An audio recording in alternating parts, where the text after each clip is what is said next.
सबैजनालाई नमस्कार। आज मिति 2069 साल वैशाख 11 गते, तदनुसार 2022 अप्रिल 24 तारिक चैत कृष्ण पक्ष अष्टमी आइतबारका दिन राति 7:55 बजे लौकथा पाठ्य सर्वदृश्य प्रतिष्ठानको 187औं श्रृङ्खलामा म वाचक मनोहर पोखरेल उपस्थित भइसकेको छु। आज बिजुली आउने जाने क्रम र नेट आउने जाने क्रम जारी छ, त्यही भएर आज अलिकति ढिलो भएकोमा क्षमा प्रार्थी छु। सर्वप्रथम त आज लोकतान्त्रिक दिवसको हार्दिक शुभकामना व्यक्त गर्न चाहन्छु। 62 र 63 को जनआन्दोलनका ज्ञात अज्ञात सम्पूर्ण शहीदहरूलाई सम्झना गर्न चाहन्छु। प्रजातन्त्र सेनानी सबैजना प्रजातान्त्रिक योद्धाहरू, विचारकहरू अनि जनयुद्धमा प्राण गुमाएका सपुतहरूलाई श्रद्धा सुमन गर्न चाहन्छु। सबैजनाको महान बलिदान र तपस्याको कारण नै आज सङ्घीय लोकतान्त्रिक नेपाल 15औं लोकतान्त्रिक दिवस मनाउँदैछ। वैशाख 11 गते अर्थात् नयाँ नेपालको खाका कोरिएको सुनौलो दिन सबै नेपालीहरूमा शुभकामना भन्न चाहन्छु र यो सँगै लोकतन्त्र दिवसको सन्दर्भमा लघुकथाहरू वाचन गर्ने अनुमति चाहन्छु। आज अलिकति म ढिलो उपस्थित भएको छु बिजुलीको कारणले गर्दा, त्यसैले धेरै भूमिका नबाँधिकन म अगाडि बढ्न चाहन्छु। सन्दर्भ लोकतन्त्र दिवसको छ र मैले पहिलो कथा पनि रोजेको छु। लोकतन्त्र शीर्षककै लघुकथा, जसलाई नन्दलाल आचार्यले लेख्नुभएको छ। लघुकथा पाठ्य सर्वदृश्य प्रतिष्ठानका संस्थापक व्यवस्थापक, जसले आजकै दिन लघुकथा पाठ्य सर्वदृश्य प्रतिष्ठानमा पोस्ट गर्नुभएको छ। यो लघुकथा यसरी छ। हामी कहाँ आज वैशाख 11 गते लोकतन्त्र दिवस मनाइन्छ होइन बाबा? छोरी गरिमाले यति मात्रै भनिन्। मैले टाउको हल्लाएर सहमति जनाएँ। उनले जिज्ञासाको ओइरो खन्याउन थालिन्। यसमा जनताले दिएको मतले छानिएका प्रतिनिधिले शासन गर्ने काम गरिन्छ होइन त बाबा? यो लोकतन्त्रमा त अन्धोमा बाण हान्ने काम पो हुँदो रहेछ। यसपटक भने गरिमाले वितृष्णा छादिन्। त्यसो नभन, लोकतन्त्र बहुसक जनताद्वारा छानिएका प्रतिनिधिहरूको सम्मतिमा कुनै देशको शासन व्यवस्था चल्ने र नीति निर्धारण आदि हुने शासन प्रणाली हो नानी। लोकतन्त्रलाई ठोकतन्त्र नठान न। मैले बुढ्यौली पाराको भाषण सुनाएँ। उनले बहुमतको कदरले मात्र प्रजातन्त्र नबाँच्ने कुरा गरिन्। साँचो लोकतन्त्र घर दैलोमा पुर्याउन अल्पमतको सही कदर गर्नुपर्ने अडान राखिन्। मतले होइन, बुद्धिले शासन चल्नुपर्ने कुरा गरिन्। कहिलेकाहीँ जनता भेडो बन्छन्। प्रलोभन र प्रभावमा परेर गलत मान्छेलाई भोट दिन्छन्। यसरी लोकतन्त्र भेडोतन्त्र बन्न पुग्छ। उनी भन्दै थिइन्, म सुन्दै थिएँ। म नबोलेको देखेर उनले मेरो मनलाई शून्य पार्ने कथन अघि सार्दै भनिन्, अब लोकतन्त्रको परिभाषा फेरिनुपर्छ। अब भेडो मतले होइन,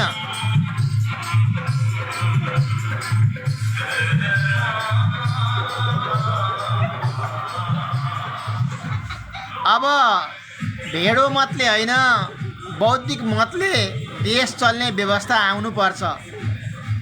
म त बहुमतलाई मक्किएको परिभाषा ठान्छु। बौद्धिक मतलाई लोकतन्त्रको नूतन परिभाषा मान्छु। यसलाई, यो अन्तिम वाक्यलाई म फेरि एकपल्ट दोहोऱ्याउँछु। म नबोलेको देखेर उनले मेरो मनलाई शून्य पार्ने कथन अघि सार्दै भनिन्, अब लोकतन्त्रको परिभाषा फेरिनुपर्छ। अब भेडो मतले होइन, बौद्धिक मतले देश चल्ने व्यवस्था आउनुपर्छ। म त बहुमतलाई मक्किएको परिभाषा ठान्छु, बौद्धिक मतलाई लोकतन्त्रको नूतन परिभाषा मान्छु। सिद्धार्थ टोल, उदयपुर। हाल सिरा गोलबजारमा बस्नुहुने नन्दलाल आचार्यलाई यति मिठो लघुकथाका लागि हार्दिक आभार व्यक्त गर्न चाहन्छु। साँच्चै लोकतन्त्र ठोकतन्त्र नहोस् भन्ने यहाँ अपेक्षा गरिएको छ। अन्धोमा बाण हान्ने काम नहोस्, भेडो मतले होइन बौद्धिक मतले इमान्दार स्वच्छ छवि भएका मानिसहरू निर्वाचित हुन्, नेतृत्व गरून्, प्रलोभन र प्रभावमा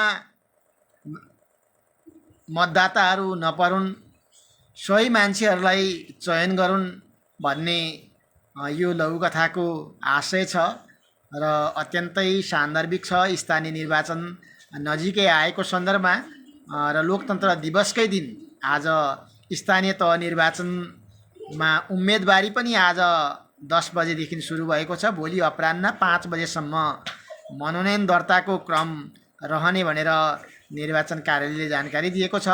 यसै बिचमा धेरैजना हामी बिचमा आइपुग्नु भएको छ। म सबैलाई भव्य स्वागत गर्न चाहन्छु।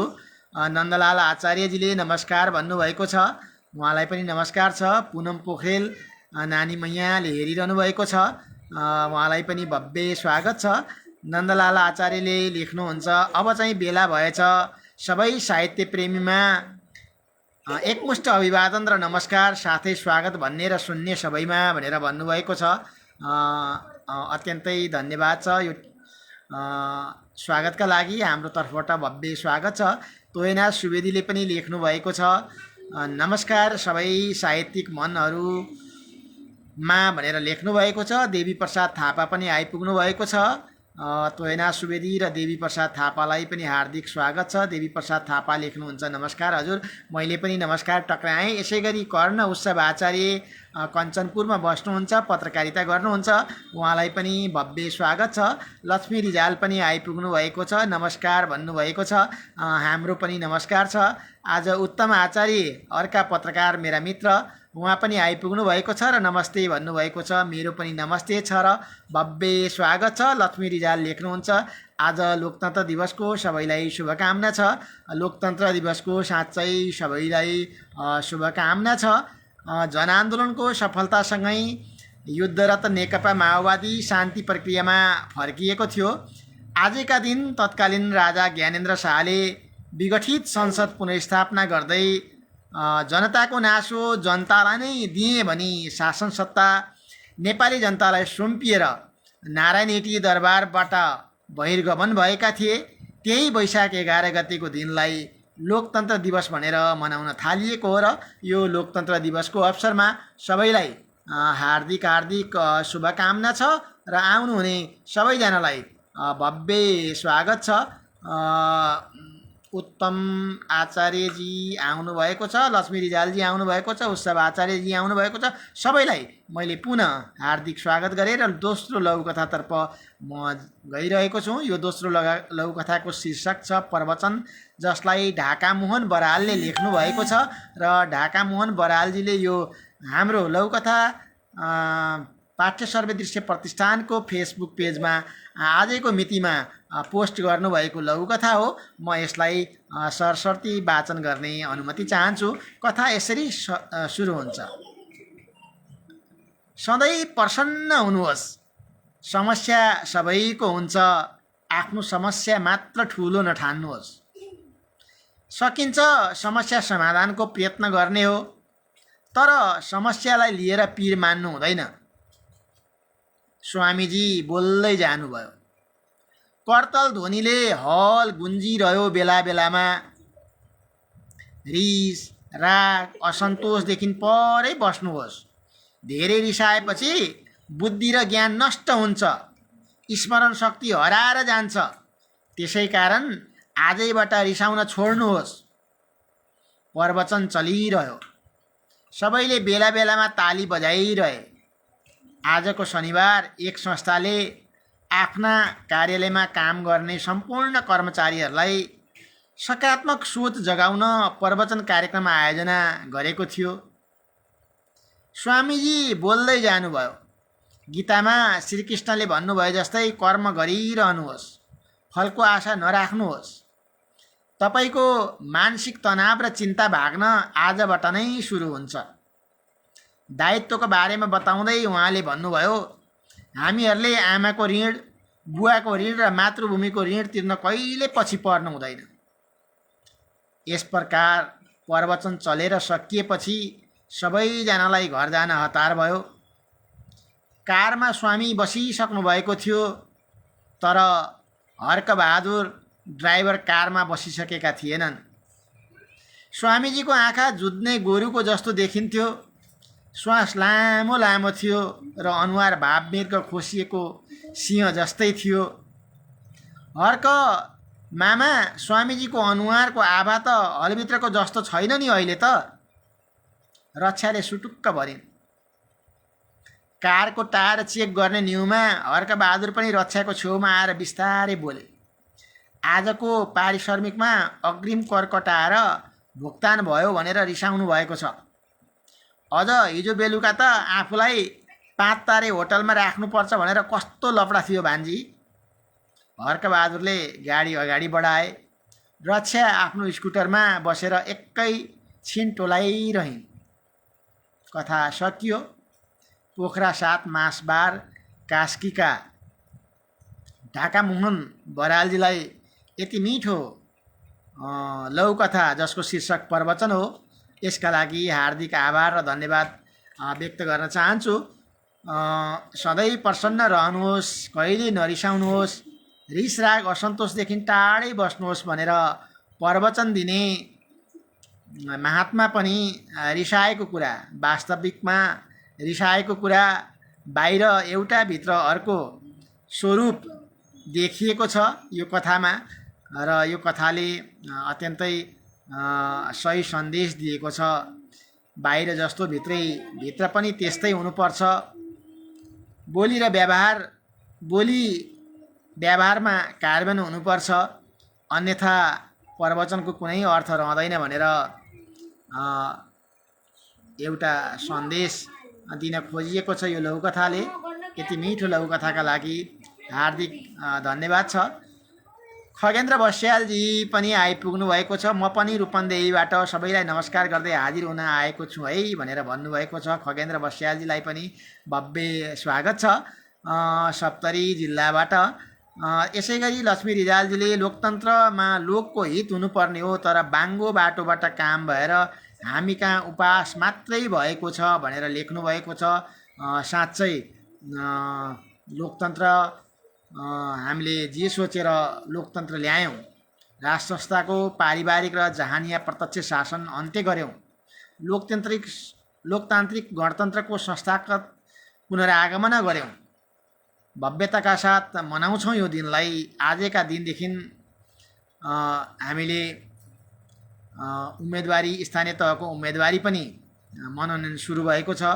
62-63 को ऐतिहासिक दोस्रो जनआन्दोलन पश्चात वैशाख 11 गते निरङ्कुश राजतन्त्रले घुँडा टेकेको थियो र 19 दिने ऐतिहासिक जनआन्दोलन भएको थियो र संयुक्त आन्दोलनकारी राजनीतिक दलहरू र नेकपा माओवादी बीच 12 बुन्दे सहमति पश्चात 19 दिने ऐतिहासिक जनआन्दोलन भएर आजको दिन प्राप्त भएको थियो र हामीले धेरै आशा अपेक्षा गरेका थियौँ।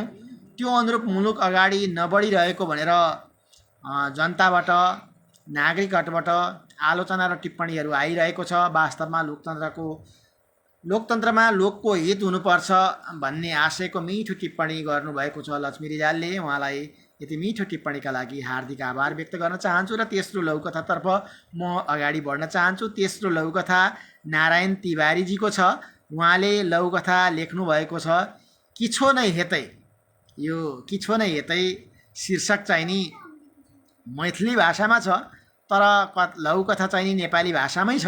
बिचबिचमा मैथिलीका वाक्यहरू छन्। किछो नै हेतै भनेको केही पनि हुँदैन भन्नु हो। उहाँको शीर्षक किछो नै हेतै शीर्षकको लघुकथा यसरी सुरु हुन्छ। सधैँ जसो चलिरहने बन्दले हैरान पारेको थियो। लोकतन्त्र प्राप्तिका लागि सारा जनताले स्वस्फूर्त गरेको बन्दलाई बुझ्न सकिन्न थियो। तर लोकतन्त्र प्राप्त भइसकेपछि संविधान सभाबाट लोकतन्त्र सम्मत विधिबाट झन्डै 90% जनप्रतिनिधिले संविधान बनाइसकेपछि पनि यो के को विरुद्ध बन्द मनमा यिनै कुरा खेलिरहेका थिए। चोकमा आइसकेपछि एउटा रिक्सा खाली देखेँ। ए भाइ, रिक्सा त बन्द गरेका छैनन् होला नि, चल्न दिन्छन् होला नि, जाने हो? चल्न नदिए भने हामी गुजारा कसरी गर्ने भन्नुस् त दाजु। यति भन्दै उसले मलाई रिक्सामा बसायो। कहाँ जानुहुन्छ? उसले रिक्सा अगाडि बढाउँदै सोध्यो। मैले संक्षिप्त जवाफ दिएँ, बजार अड्डा चोक। फेरि झस्केँ र सोधेँ, कताबाट लैजाने? त्यो भट्टी चोकबाट त आन्दोलनकारीहरूको सधैँको अखाडा छ, अर्को बाटो जाउँ है? किछो नै हेतै, हम छिते छिए, नै डरू। उसले ढुक्कसित आफ्नै भाषामा जवाफ फर्कायो। अर्थात् उसले भन्यो, केही हुँदैन, म छँदैछु, नडराउनुहोस्, र भट्टी चोकबाटै बाटोतर्फ अग्रसर भयो। क्रमशः भट्टी चोकका मानिसहरू देखिँदै गए। जुलुस देखियो, हल्लाखल्ला सुन्न थालियो। कोही भाषण गरिरहेको थियो। मेरो मनमा त्रास घटेको थिएन, जातीय त्रास। म अर्को जाति र आन्दोलनकारी अर्को। सास रोकेर झन्डै झन्डै आँखा चिम्लिएर रिक्सामा बसिरहेँ। भाषणबाजी चलिरहेको चोकको छेउबाट रिक्सा अघि बढ्दै थियो। एउटाले करायो, ए रोक। कथिलाई रोक्बे? किन रोक्छु? रिक्सावाला फुसफुसाउँदै अघि बढिरह्यो। एउटा आन्दोलनकारी दौडिँदै आयो, रिक्सालाई बलजफ्ती रोक्दै करायो, पहाडियाको रिक्सामा मत बिठाओ। 2-4 जना अरू पनि रिक्सालाई घेरेर उभिए। मेरो सास जहीँको तहीँ अड्के जस्तै भइरह्यो। आँखा चिम्म गरेर बसिरहेँ। त्यसै बेला अर्को अलिक नम्र स्वर सुनियो, हे कथिलाई हेना करै छ? बेचारा कर्मचारी है ऊ, जाय दह। अर्थात्, हे किन यस्तो गर्छौ? बिचारा कर्मचारी हो ऊ, जान देऊ। भिड अलिक पर हटेको महसुस गरेर आँखा खोले। रिक्सा भिडलाई छिचोल्दै अघि बढिसकेको थियो। माइकबाट भने आवाज आइरहेको थियो, यहाँ आन्दोलन पहाडिया के विरोध में नहीं है। कथा समाप्त भयो। 2073 साउन 27 गते नै लेख्नु भएको यो लघुकथाका लागि नारायण तिवारीजीलाई हार्दिक आभार छ। अनलाइन खबरमा प्रकाशित भएको यो लघुकथा मैले आज लोकतन्त्र दिवसको सन्दर्भ पारेर छनौट गरेको हुँ। नारायण तिवारीजीलाई हार्दिक आभार छ। उहाँले यो तितो यथार्थ भोग्नु भएको पनि हुनसक्छ। उहाँले स्वर कल्पनाको माध्यमबाट एउटा वस्तुस्थिति, त्यतिखेरको मधेस आन्दोलनको बेलाको एउटा अवस्थालाई चित्रण गर्नुभएको छ र यति मिठो लघुकथाका लागि हार्दिक आभार व्यक्त गर्न चाहन्छु। कृष्ण तिमिल सिन्हाजी पनि हिजो उहाँले मिठो वाचन गरेर जानुभएको छ। शनिबारको नियमित वाचक कृष्ण तिमिल सिन्हा पनि आउनुभएको छ। नमस्कार छ सर भन्नुभएको छ। मेरो पनि कृष्णजीलाई नमस्कार छ। लघुकथाहरूमा पनि टिप्पणी गरिदिनका लागि र अन्य लघुकथा प्रेमीहरूलाई श्रवण गरिरहनु हुने साहित्य प्रेमीहरूलाई टिप्पणी गरिदिन, सेयर गरिदिनका लागि पनि हार्दिक आग्रह गर्न चाहन्छु। र लोकतन्त्रको सन्दर्भमा म फेरि अर्को चौथो लघुकथा वाचन गर्न गइरहेको छु। यो लघुकथा हिन्दीमा छ, लोकतन्त्रका सच भन्ने शीर्षकको, जसलाई प्रज्ञा पाठकले लेख्नु भएको छ यो हिन्दीमा छ। राष्ट्र पर राजनीति का एक छत्र राज चल रहा था। उसके राज में तंत्र सतत प्रगतिशील और लोक निरंतर पतनशील था। फिर भी लोग उसे सिर आंखों पर बिठाए हुए था। धर्म से लोग की यह दुर्दशा देखी नहीं गई। समझाइश देने के अपने युगों पुराने कर्तव्य बोझ से प्रेरित हो धर्म राजनीति को भी समझाइश देने गया। उसे लोक के हित का वास्ता देते हुए धर्म ने स्वयं के अनुसार अर्थात धर्म अनुसार चलने की सलाह दी। तब राजनीति ने अपने चिर परिचित विनम्रता से कहा, प्रभु मैं तो युग से अनुकूल ही स्वधर्म का निर्वाह कर रही हूँ। यदि ऐसा न होता तो लोग जिसके वोट से ही मैं शासक बनी हूँ कब का मुझे उखाड़ फेंकता। वह तो मुझे सदा ही अपने कंधों पर बैठाकर जिताता आया है।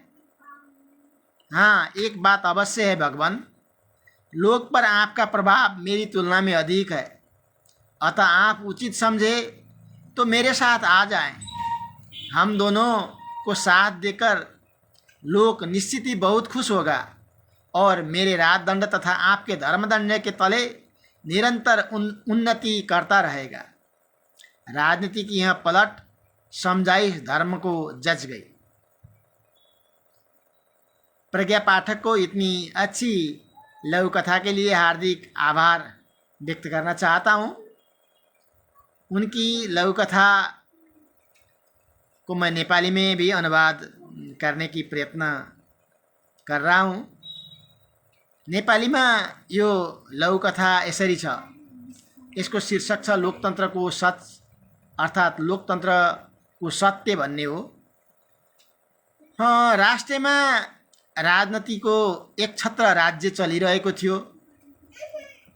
उसको राज्यमा तन्त्र प्रगतिशील र लोक चाहिने निरन्तर पतनशील भइरहेको थियो।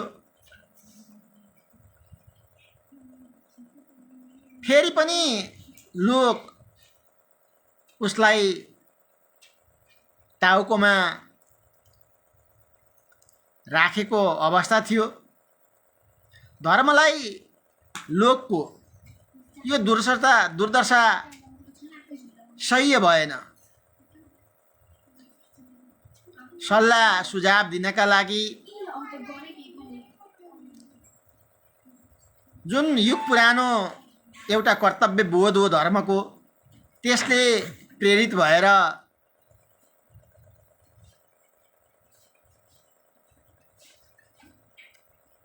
स्वयं राजनीतिलाई धर्म अनुसार चल्नको लागि सल्लाह दियो।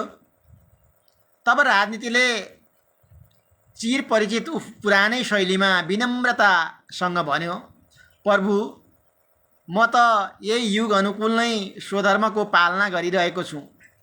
यदि यस्तो हुँदैन थियो भने जनताले जसको भोटले म शासक बनेको छु कहिले मलाई उखालेर फ्याँकिसक्थे। उसले त मलाई सधैँ आफ्नो काँधमा बसाएर जिताइरहेको छ। तर एउटा कुरा सत्य हो भगवान, जनतामा हजुरको प्रभाव मेरो तुलनामा धेरै छ। त्यसैले हजुरलाई उचित लाग्छ भने हजुर पनि मेरै सँगमा आउनुहोस्। हामी दुईटैलाई साथमा देखेर जनता निश्चित हुन्छन् र खुसी हुन्छन् र मेरो राजदण्ड र हजुरको धर्मदण्ड तल निरन्तर जनताले उन्नति गरिरहन्छन्। राजनीतिको यो उल्टो सल्लाह सम्झाइस धर्मले दिएको सल्लाहलाई पलटवार गर्दै दिएको यो सम्झाइस धर्मलाई पनि जच्यो अर्थात् उचित लाग्यो भन्ने भाव छ यो कथाको र अत्यन्तै महत्त्वपूर्ण छ। हिजो आज धर्म जातिको राजनीति पनि अत्यन्तै विष चाहिँ सनै बढिरहेको छ। धर्मको आड लिएर राजनीति अगाडि बढिरहेको छ। यो सन्दर्भमा यो कथा अत्यन्तै महत्त्वपूर्ण छ र यति मिठो लघुकथाका लागि प्रज्ञा पाठकजीलाई हार्दिक आभार व्यक्त गर्न चाहन्छु र मैले धेरैजनालाई देखिरहेको छैन टिप्पणी। भ्युजहरू त धेरैजनाको अनुहारमा देखिरहेको छु, तर टिप्पणीहरू मैले प्राविधिक कारणले पनि हुनसक्छ। यदि त्यसो हो भने म पछि पक्कै पनि वाचन गर्ने नै छु। र अन्तिम लघुकथा वैशाखी शीर्षकको लघुकथा जसलाई दिव्य गिरीले लेख्नु भएको छ, म वाचन गर्न चाहन्छु। यो पनि सम्भवतः लोकतन्त्रसँगै सम्बन्धित लघुकथा छ र यसले एउटा बिम्बात्मक प्रयोग गर्नुभएको छ दिव्य गिरीले। लघुकथा यसरी सुरु हुन्छ। सरकार तपाईको हो होइन? कसको त? जनताको। जनताको सरकार यस्तै हुन्छ? सबैले मानेकै छन्, कस्तो हुनुपर्ने? जनताको जस्तो ऊ बोल्न सकेन। जनताको सरकारमा जनता नै शोषित र पीडित हुनुपर्ने? उसले अझै पनि जवाफ दिएन। प्रश्नकर्ताको अनुहारमा पुलुक्क हेऱ्यो। म यहाँ सरकार खोज्न आएको। खोइ कहाँ छ सरकार? उसले रिसाए जस्तो गरी सोध्यो। तपाईले खोजेको सरकार मै हुँ, उसले रुन्चे स्वरमा भने। ऊ सरकार देखेर छक्क पर्यो। उसलाई विश्वासै लागेन। ऊ जो आफूलाई सरकार हो भनिरहेको थियो, ऊ आफू स्वयं पनि दुब्लो, लिखुरे, दया लाग्दो र दिनहीन झै वैशाखी टेकेर उभिरहेको थियो। कथा समाप्त भयो। 2078 साल माघ 25 गते साहित्य पोस्टमा साताको छानिएको चर्चित लघुकथा मध्येबाट मैले दिव्य गिरीको यो लघुकथा वैशाखी लिएको हुँ। सशक्त हस्ताक्षर लघुकथाकार दिव्य गिरीलाई यति मिठो लघुकथाका लागि हार्दिक बधाई र आभार व्यक्त गर्न चाहन्छु। थोरै शब्दमा ओजपूर्ण लघुकथा लेख्नुहुन्छ अग्रज लघुकथाकार गिरी।